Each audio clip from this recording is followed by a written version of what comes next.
This week on Vaticano, join us as we commemorate the World Day of the Sick in Lourdes, celebrate the World Day of Consecrated Life, and embark on an exploration of the historic Abbey of Monte Cassino. But first, learn the news from the Vatican. Vaticano starts now.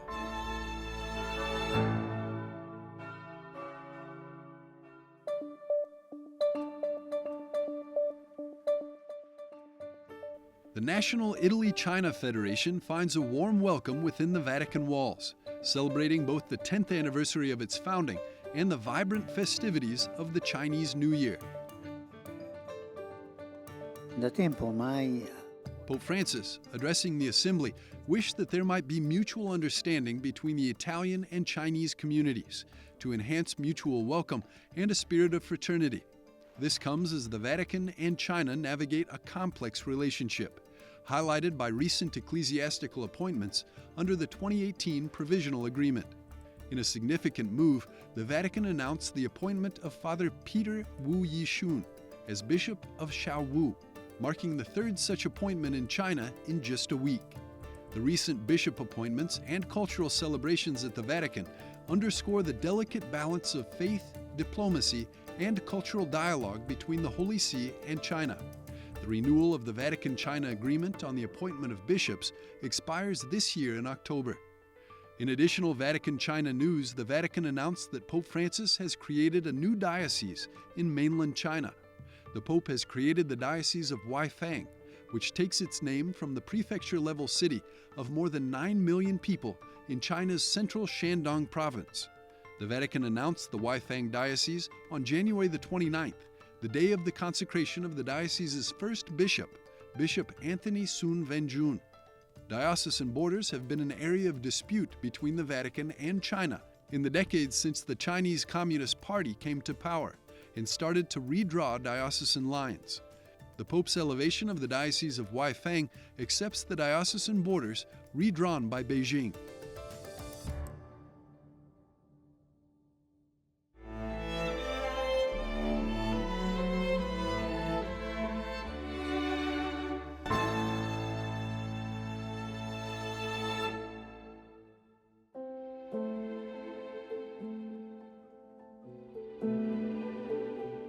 Pope Francis has sent a special letter to Jewish communities around the world. In the letter, the Holy Father expresses his deep worries about the growing number of attacks on Jews. Just 2 days before this letter, Pope Francis had a private meeting with Israel's ambassador to the Holy See, Raphael Yaakov Schutz. They talked about peace and respecting each other. At the same time, Archbishop Paul Richard Gallagher, the Vatican's foreign minister, was in Marseille, France, talking about how to make peace between Israel and Palestine. He said that having two countries side by side is the best way to end their long conflict and make sure everyone can live safely and happily. Pope Francis's letter and Archbishop Gallagher's speech in Marseille are part of the Vatican's major effort to help solve the world's many challenges. They want to stop the fighting and help people get along, not just in the Middle East, but everywhere. Tanti fratelli e sorelle.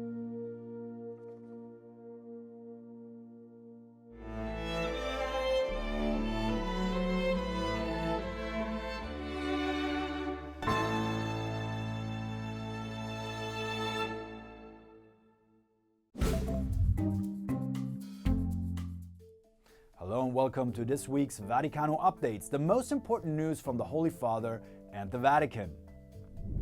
The Vatican Dicastery for Doctrine of the Faith released a note on discerning the validity of the sacraments. The new document, signed by Pope Francis and Prefect Cardinal Victor Fernandez, is titled Gestis Verbisque, or Deeds and Words. Its intention is to help bishops in their task as promoters and custodians of the liturgical life. Pope Francis has centered his Lenten message for 2024 on the book of Exodus, choosing "Through the desert God leads us to freedom" as its main theme. The Holy Father framed his reflection on the departure of the Israelites from Egypt. When a God reveals himself, his message is always one of freedom, says Francis in his message. During Lent 2024, the Pope has encouraged the faithful to undertake exterior examinations.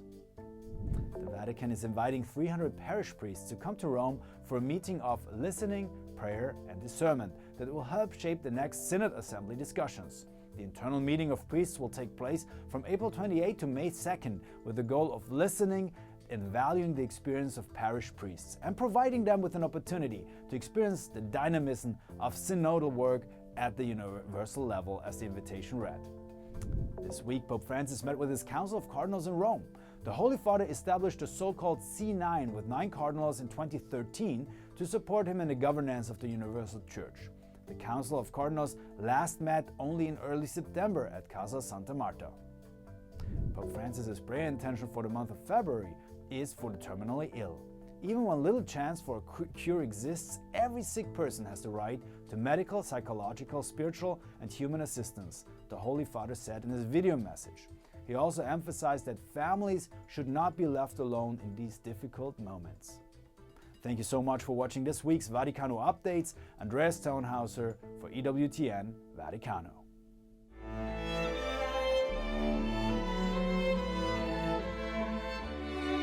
In just a few moments, we'll take you to Lourdes, to the miraculous spring of Our Lady, renowned for its healings. Stay tuned. More on Vaticano starts now.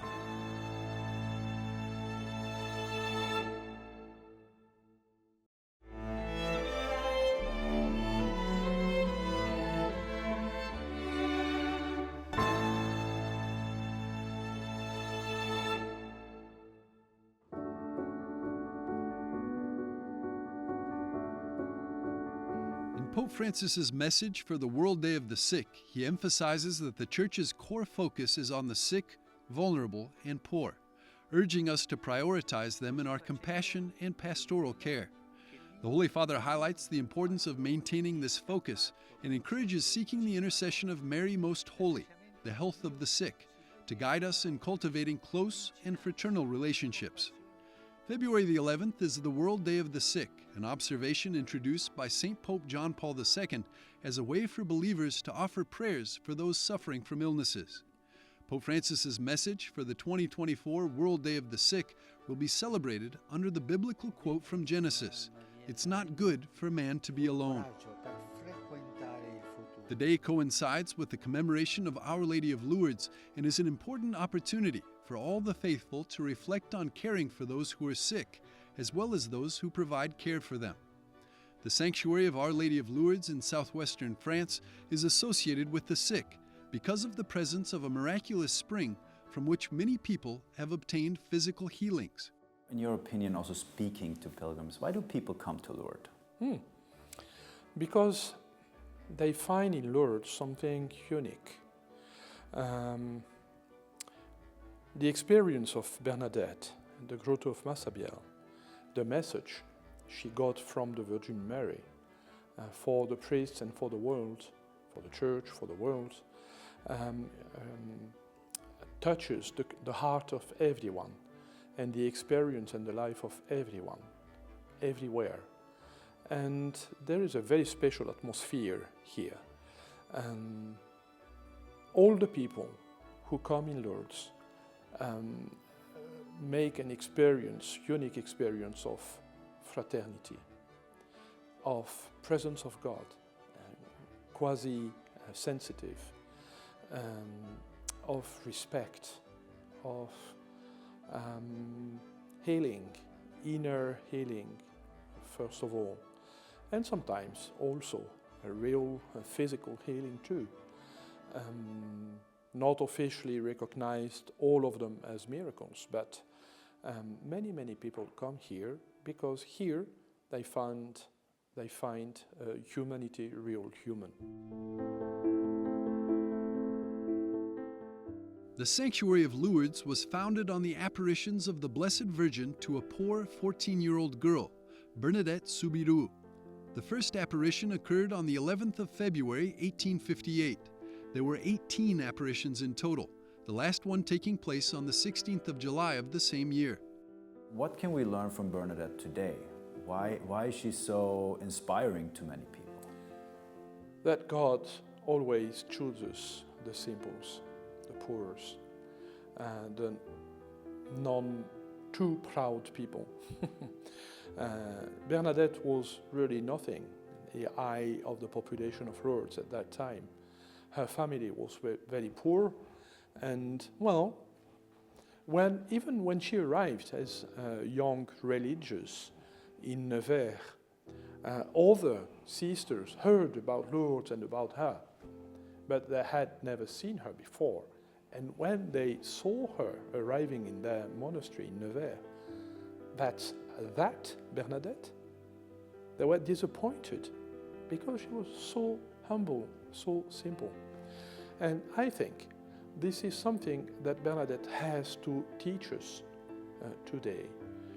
God gives us lessons and important words through people unexpected. The vision Bernadette saw in the hollow of the rock Massabielle was that of a young and beautiful lady, quote, lovelier than I have ever seen. The apparition spoke to Bernadette and told her to drink from a mysterious fountain in the grotto. Water immediately gushed forth. On another occasion, the apparition told Bernadette to go and tell the priests she wished a chapel to be built on the spot and processions to be made to the grotto. 4 years later, in 1862, the bishop of the diocese declared the faithful justified in believing the reality of the apparition. A basilica was built upon the rock of Massabielle by Abbey Dominique Peyremal, the parish priest, and in 1873 the great national French pilgrimages were inaugurated. Pope Leo XIII authorized a special office and a mass in commemoration of the apparition, and in 1907 Pope Pius X extended the observance of this feast to the entire church, which is now observed on February the 11th. The Sanctuary of Lourdes embodies the faithful's hope for healing the world over. Physical healing, spiritual healing, and emotional healing. The real first illness we need to be healed. The real illness that can lead to death. It's not the physical, visible ones, but the illness of the heart, of the soul. And people come here in order to ask, to pray for the cure of this mortal illness. And the other illness, if it comes, it's just a present, just free present from God.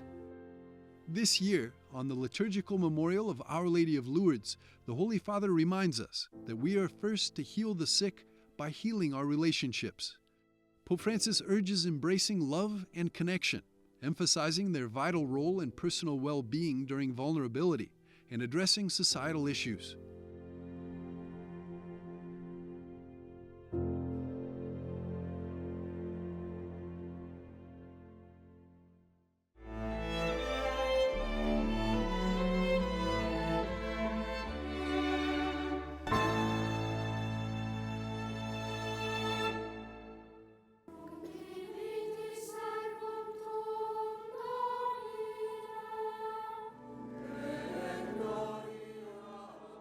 Pope Francis highlighted the importance of perseverance for the religious life and for the courage to make room for God's action. Penso a voi, fratelli e sorelle, consacrati. I think of you, consecrated sisters and brothers, and of the gift that you are. I think of us Christians today. Are we still capable of waiting? Are we not at times too caught up in ourselves and things and in the intense rhythm of daily life to the point of forgetting God, who always comes?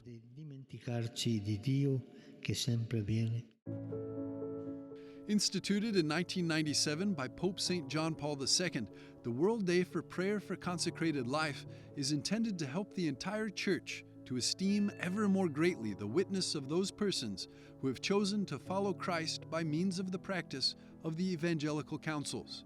The Consecrated Life, Pope John Paul II wrote in his post-synodal apostolic exhortation, Vita Consecrata, is at the very heart of the Church, and ought for this to be celebrated.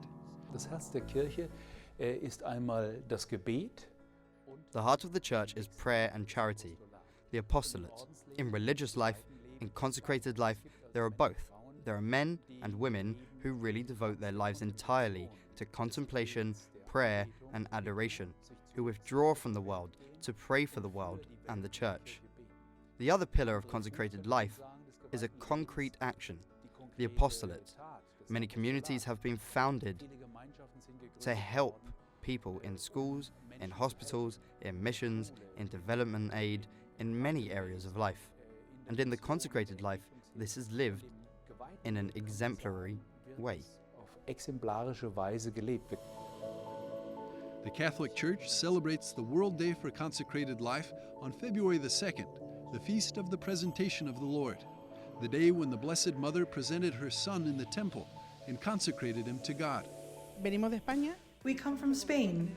We are the general government of the mothers of the abandoned and St. Joseph of the Mountain. Well, we have come precisely to take advantage of the World Day of Consecrated Life here in Rome, to present ourselves as a government at the feet of St. Peter, to strengthen that faith and thus be able to help the congregation.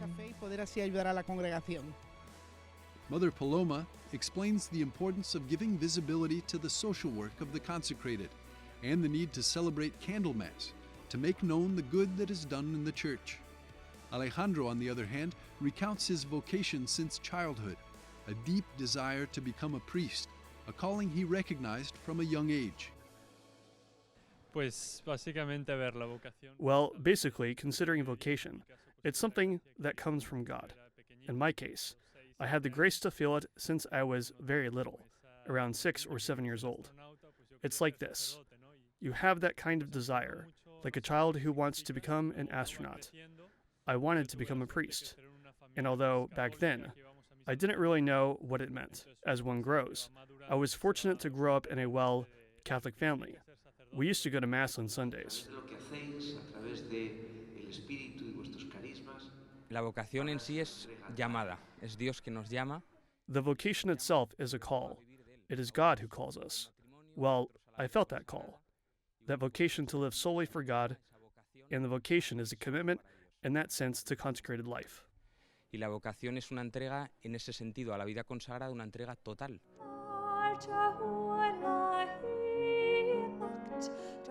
In Rome, also on February the 2nd, the Irish College of Rome held a culture night to celebrate the World Day of Consecrated Life and one of Ireland's most important saints, St. Bridget. There were singers, poets, and artists who came from Ireland to perform pieces of art that were in some way inspired by St. Bridget.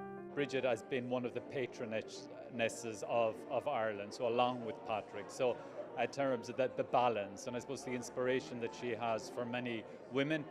Around the same time here in Rome, just last night, they had an exhibition celebrating the life of religious and the contribution that they made over the last 100 years.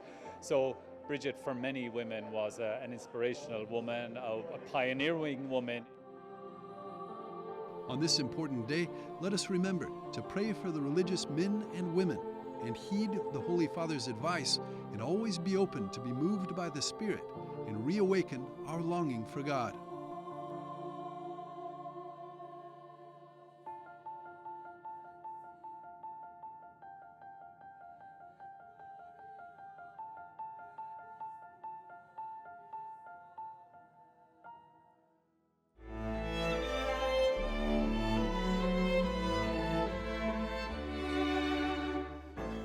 We'll be back after a short break with more on Vaticano.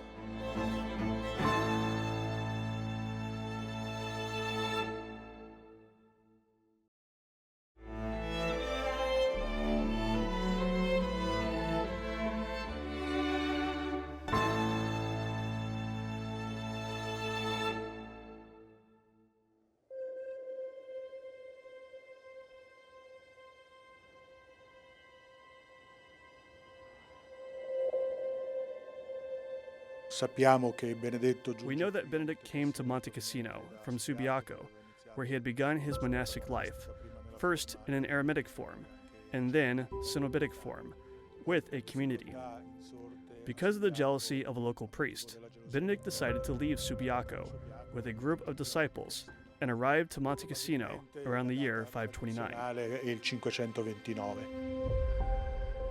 Following the destruction of the Roman Acropolis and pagan temples dedicated to Apollo, St. Benedict began construction of various oratories, dedicated, among others, to St. Martin and St. John the Baptist.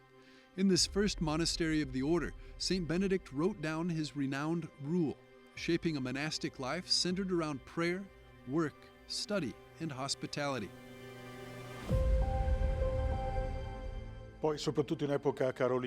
Then, first and foremost, during the Carolingian epoch, thanks to the work of Charles the Great and Saint Benedict himself, the Benedictine rule got diffused and eventually becomes the unique role for Occidental monasticism. From that moment on, the Benedictine monasticism, from here in Monte Cassino, becomes not only important but unifying for the monastic experience during the reign of Charles the Great, but also in the following epochs.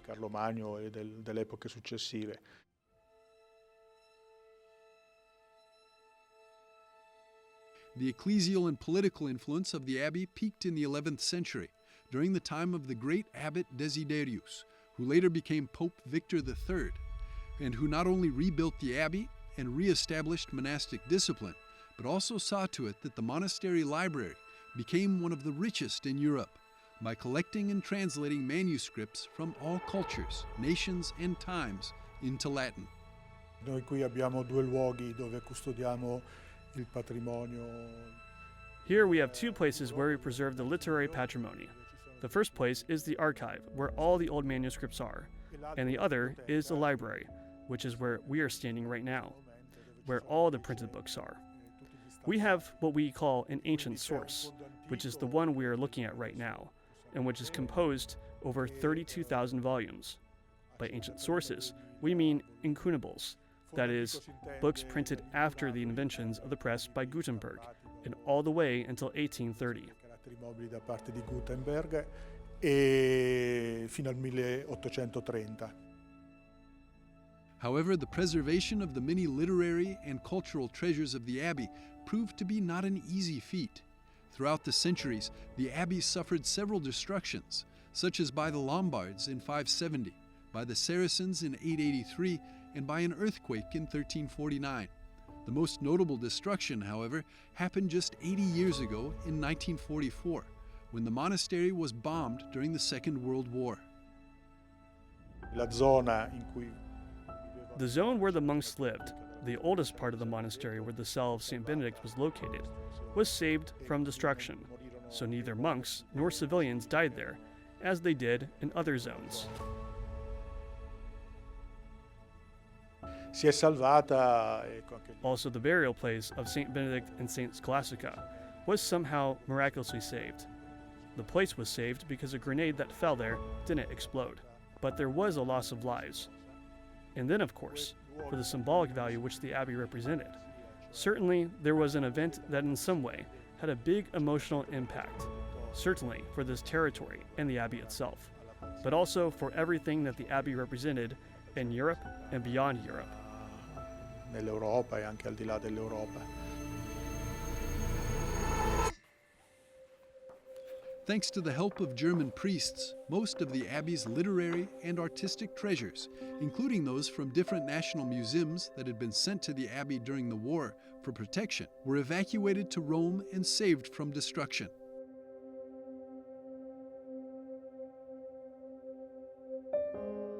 After the war, the monastery was rebuilt and the church reconsecrated by Pope St. Paul VI, who also proclaimed St. Benedict a patron saint of Europe.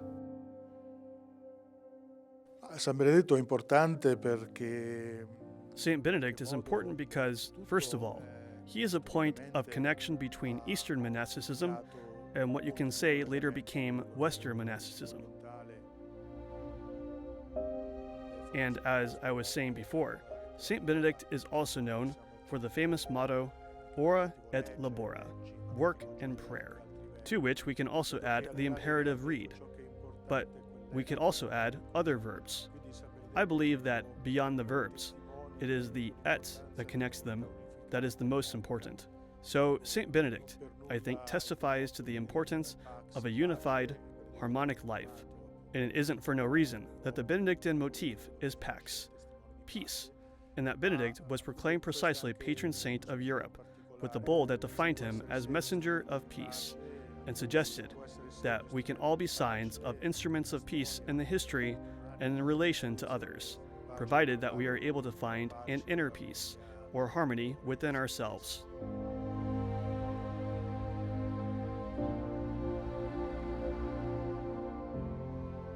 While the Abbey used to house over 200 monks during its golden age, the monastery is today the home of 8 Benedictine monks who continue to live a quiet life of prayer, work, and study.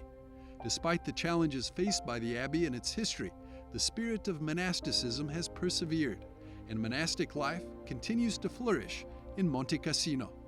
Da queste distruzioni The monasticism here at Monte Cassino was reborn from all these destructions. After all, the motto of the Abbey is Succisa Verescit, meaning cut down, it grows again. We would like to celebrate this 60th anniversary well, since it truly indicates a rebirth. We get to look back at the destruction, but also at the new life born in the destruction. che anche da questa distruzione è rinata.